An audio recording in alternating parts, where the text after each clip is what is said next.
Hello, I'm Jyotika. Welcome to my channel. Today I'm presenting to you yet another lesson on how to write answers in the paper. This time I'm going to help you write answers to your stimulus questions in paper 4. As you can see on the screen, students tend to take these questions very casually because they appear to be very brief. 2 markers, 4 markers, 5 markers. So they feel they must be very easy to answer and they don't really prepare for them. They put in all their energy into preparing for the 12 markers and the 8 and 10 markers. And that is how they lose marks. A lot of marks that they could have gained in this section. So today let's learn seriously how to answer these questions. And yes, we can easily achieve marks on them, provided we prepare well and take the right approach to them. Marks will not come automatically. I have taken a stimulus from an actual past paper to exemplify the points I am going to make. My intention is not to read out these answers to you, explain these particular answers to you. Rather, my intention with this video is to explain to you the principles of answering paper 4 stimulus with the help of the examples of the model answers that I am going to present. Here I have noted the paper number. For your convenience, I will upload all these model answers on my website, alevels.excellingpsychology.com.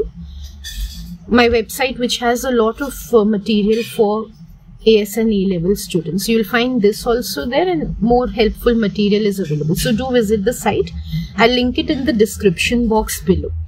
Okay, you can go through the stimulus for a minute. You could pause the video and go through it, or you could visit my website and download the document that I'm uploading there. I am now going to read out the stimulus. I'm going to move ahead towards explaining to you how you should be writing answers. So let's look at the first question. In the first question, we have been asked to outline a psychological explanation of phobias on which the case study is based. This question has been assigned 2 marks. For a 2 marker, a rough rule or a rule of thumb is we should aim to answer it in 2 sentences. No hard and fast rule, but that serves the purpose. The first sentence in terms of structure should be about an outline of the psychological explanation, but not generically, with reference to the stimulus that has been presented, and the next sentence can explicitly link the explanation that we have provided with the stimulus presented.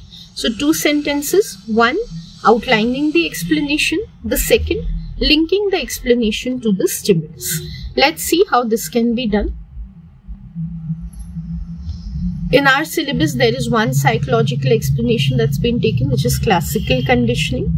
As such, there are many psychological explanations of phobia. But since this is the one present in our syllabus, we can explicitly name it. It directly addresses the question. So it's a good practice to name something that is specific right in the first sentence itself. Then, as I said, we explain it in a line. So using the chief proposition of the classical conditioning theory, we explain the psychological explanation. We just outline. We don't explain it as such because it's a brief answer. So we just present the chief proposal. The chief proposal definitely is that a neutral stimulus, when paired with an unconditioned stimulus, evokes a fear response. As I mentioned earlier, with this lesson, my intention is not to explain the stimulus to you. So I'm not going to go into the depth of the answer. I assume you know about classical conditioning. If you don't and you're not able to follow this video, please learn it before continuing with the video. Okay, so I have given the chief proposition. The most important thing you have to notice here is, as such, classical conditioning explains many things, but I have not given a generic outline of what is classical conditioning. I have linked it with the fear response because what I've been asked for in the stimulus is phobia. So I have to explain classical conditioning as it is relevant to phobia, not in general. So I have done that, and to make it even more specific to the stimulus or to link it to the stimulus, in the next sentence, those key terms that I've given in the proposition, I have linked it with where exactly those terms are coming into play in the stimulus. For example, the neutral stimulus in the given study of little Albert is the white rat. So I have named that and I have mentioned that it is the neutral stimulus. The unconditioned stimulus in little Albert's case is the loud sound. So I've named that again and linked it by stating that it is the unconditioned stimulus. If instead of this, say I would have been asked for a biological explanation or a socio-cultural explanation, my structure would remain the same. The first sentence would give the socio-cultural or biological explanation in general terms, how it explains phobia in particular. And next, with whatever stimulus was given, I would have pointed out, okay, this is where the proposition comes into play in this particular stimulus. So that is how we answer the first question. The next question asks us for 2 marks, one reason why the case study could be considered unethical. Whenever we answer any question about ethics, be it about how an ethical guideline was followed or be it how an ethical guideline was broken, which is in other terms what has been asked here, what was unethical about the study. It is most important to name the ethical guideline that we are going to be discussing. The major mistake that students make, the major mistake that students make is that they do not name the ethical guideline. They just go on explaining it without naming it. That is not the way to answer these questions. So first, I have named why the study could be considered unethical, being specific about which ethical guideline could be considered as having been broken, which is protection from physical harm. Again, protection from harm is a broad guideline. Within that, we have to be specific about its physical harm that we are discussing or psychological. As of now, I am discussing physical harm. So that is what I have mentioned. So explicitly naming the guideline is important, but it is not enough because the question is not asking us to name it. Again, the question is asking us to explain. Explain meaning why are we saying that the protection from physical harm guideline has been broken. Answering why is very important in an explain question. When we answer why, it automatically makes the answer very specific. So in the case of little Albert, why I am saying this guideline was violated was because Albert was just 9 months old and a very loud sound was repeatedly played right next to his ears, which could have damaged his immature hearing ability of his nervous system at that age. So both are equally important, naming the guideline and linking to the stimulus presented. We can expect 1 mark for each to score a total of 2 marks. The next question that has been asked is one generalization that can be made from this case study, again for 2 marks. Generalization, the mistake students make is to assume that it is just generalizability or applying the results found from a sample to the population. Generalization has 2 meanings. One is definitely extending results from a sample to a target population. The other is extending results from the context of the study to real world settings. That is external generalizability, or what we often call ecological validity. So when generalization is asked for, we need not restrict ourselves to sample to population generalization. So as we can see in the answer also, the generalization that we can make from this study is that young children can develop a phobia for animals and not necessarily white rats, any animals. So not necessarily to the context of the experiment only, that just because a white rat was used in the experiment, that is the only extent to which the results apply. They could also apply to the phobia that is developed of other animals. So in that context also we can take generalization.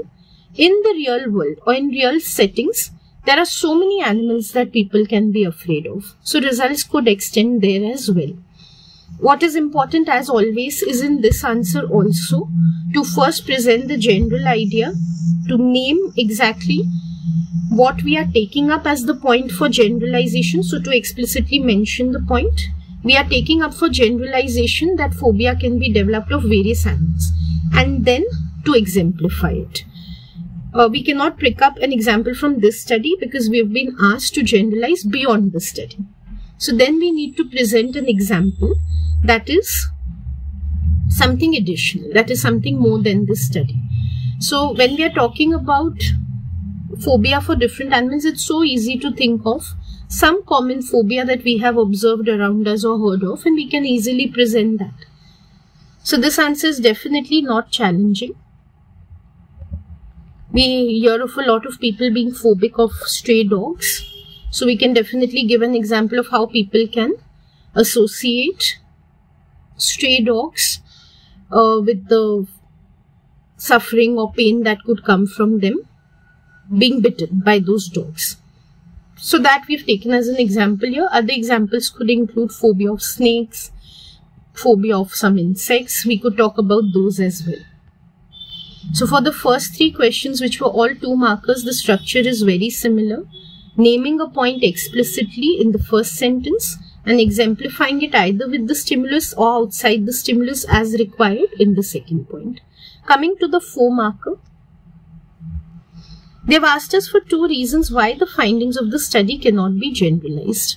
Again, what we need to keep in view here is generalization does not mean only from the sample to the population. That can be one of the points, but one more can be to outside the research context. So for this answer, I have taken up both the points. Each point has a weightage of 2 marks because the total weightage is 4 marks. So for each of the points that we are going to make, 1 mark will be for explicating the point and the second mark will be for exemplifying it. So the first point that I'm making it is that there cannot be generalizability in terms of from sample to the population because of the very restricted sample size, having only 1 participant in the study, that is only little Albert. So how I make it more clear or link it to the stimulus is by pointing out that Albert could have been unique in terms of his natural tendency of how fearful he could be or how anxious he could become by the surroundings, the conditions created around him, how receptive he was to conditioning. So by giving these points as examples, I'm making it clear what I mean by, okay, there was a single participant, so it can't generalize to the population. Again, I'm justifying my point. I'm saying why it is that a single participant becomes a problem in the way of generalization with reference to little Albert. The next point I have made is that again the phobia was for a specific stimulus. That is a very particular type of animal, the white rat, and whatever was closely related to the white rat. So it becomes difficult to generalize whether people would develop similar phobias of other animals or other objects or not. As we've suggested in the previous answer, that is one of the possibilities. It could apply, but there's no guarantee of it. Further studies would have to be done to find out whether this is a possibility or not. So directly from this study, we cannot say that that type of a generalization can take place. So that is our second point. In the second point also, first I've named that I'm saying that the point I'm making is about the specific stimulus that was used in the study. And then I have given an example by saying that to other animals or to other objects, these findings might not apply. Finally, coming to the 5 marker. Here they've asked us for advantages and disadvantages of conducting research on phobias in the laboratory, and they've also asked us for a conclusion to our answer. Now, what students assume here and what has been told to them in many schools, because many of my students come up with this, in this answer you do not need to elaborate much on the points, which is right, but then it is not that you do not have to elaborate at all. So for example, if you're saying that the strength of a laboratory study is that there is manipulation of the independent variable, they're not asking you to just name or list points or to just identify. No doubt they are allotting just 1 mark for a point, but that does not mean that you just generally name everything without any reference to the stimulus and you present the points. You do elaborate a little bit, not much, but you do elaborate. That's the point. Okay, so one strength, as we know, of a laboratory experiment is that there can be systematic manipulation of what is presented, which increases reliability of findings. Because the researcher is in complete control of how he is presenting the independent variable, he can make all trials exactly identical or consistent, which increases reliability. Now this is a very generic point. So I have to link it to the study. So what I say is what he can manipulate.